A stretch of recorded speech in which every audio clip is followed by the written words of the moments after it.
Assalamualaikum warahmatullahi wabarakatuh. Salam sejahtera untuk kita semuanya. Apa kabar teman-teman semua? Mudah-mudahan selalu dalam lindungan Tuhan Yang Maha Esa ya. Tetap semangat kan untuk bisa meraih hasil positif dalam setiap usaha teman-teman.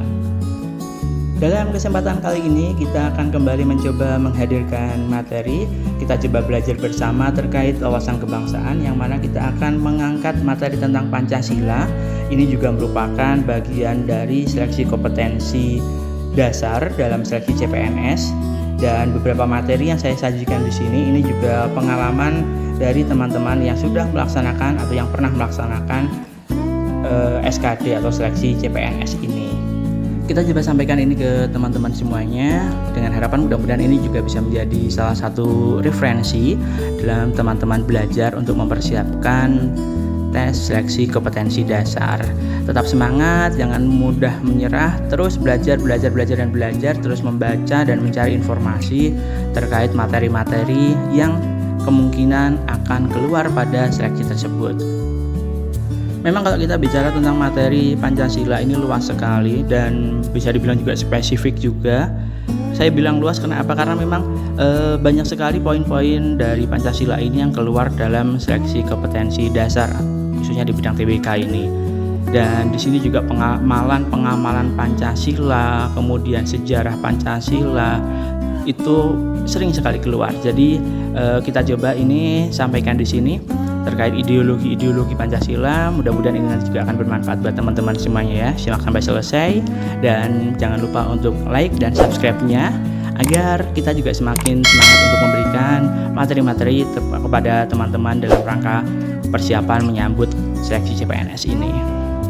Untuk materi terkait wawasan kebangsaan yang lainnya ini juga bisa teman-teman cek ya di playlist kita.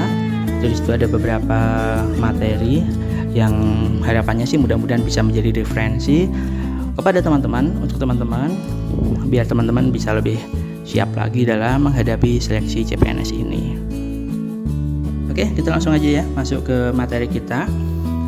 Di sini kita coba hadirkan materi Pancasila sebagai filosofi dan ideologi. Filosofi itu dari bahasa Yunani, philos yang artinya cinta, dan sopein yang artinya kebijaksanaan. Kemudian untuk ideologi itu juga berasal dari bahasa Yunani, ada idein melihat dan logos ajaran.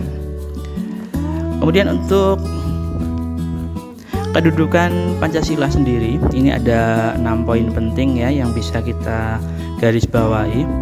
Yang pertama adalah Pancasila sebagai falsafah hidup, yang berarti memiliki adanya keyakinan yang memiliki kebenaran. Jadi ini berarti tuh wawasan dan nilai-nilai yang terkandung dalam Pancasila itu secara kultural itu diinginkan agar tertanam dalam hati sanubari, watak, dan juga kepribadian yang mewarnai kebiasaan serta perilaku kita dalam kehidupan masyarakat sehari-hari.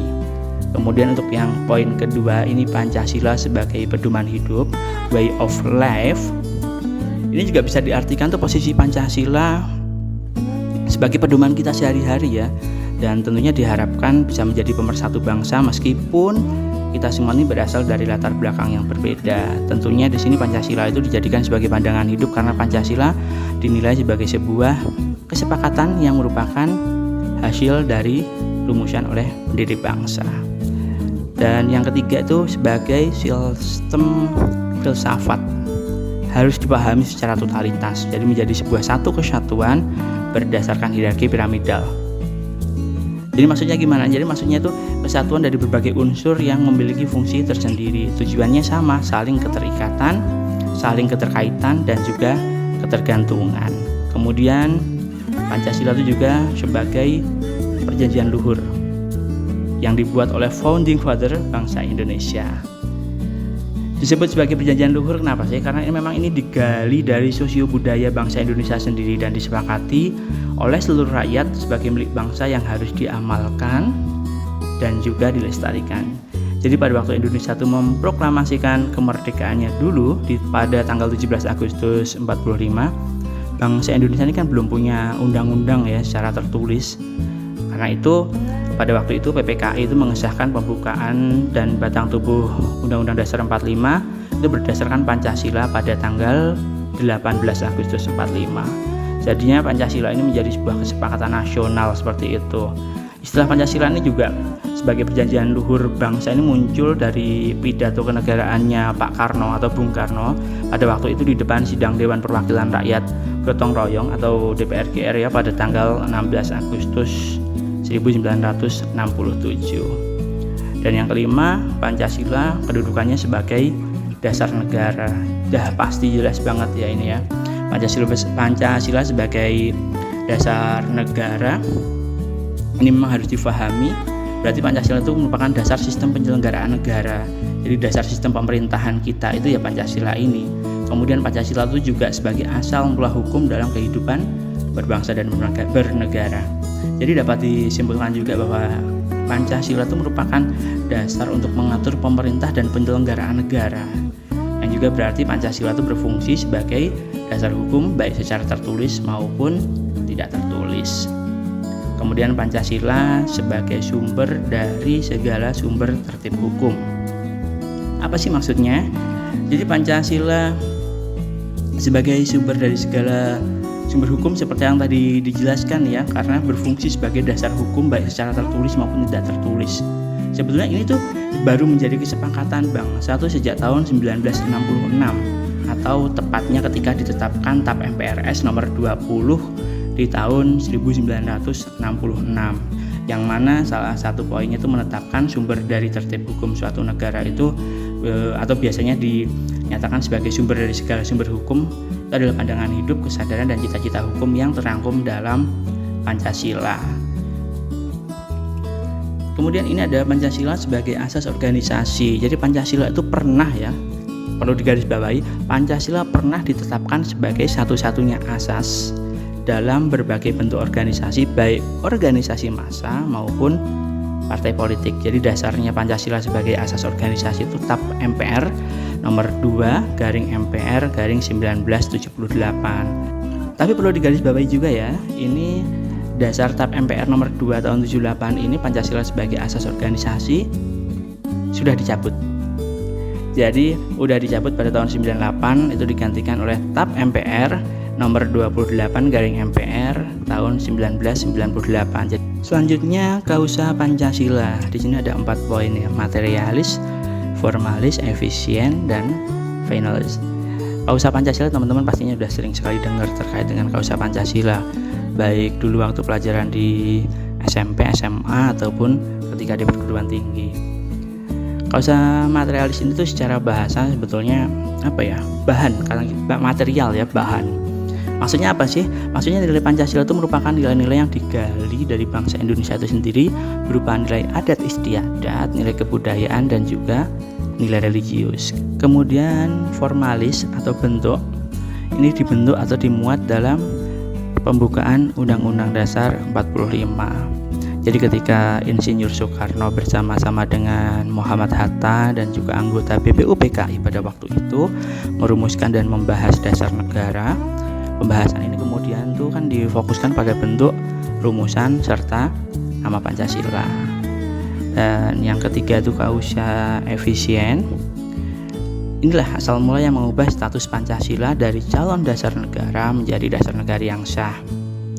Adapun asal mula ini adalah karyanya dari PPKI sebagai pembentuk negara dan atas kuasa pembentuk negara. Pancasila menjadi dasar negara yang sah ini dilakukan setelah pembahasan baik dalam sidang-sidang BPUPKI maupun oleh Panitia 9. Dan kemudian di kausa finalis ini dirumuskan setelah dibahas dalam sidang pendiri negara.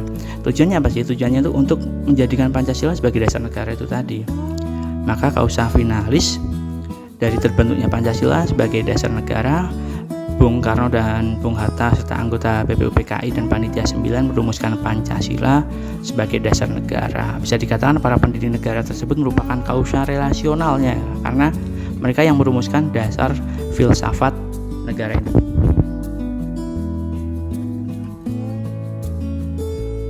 Pancasila sebagai sumber nilai ini ada 3 poin yang bisa kita garis bawahi juga dan perlu dipahami.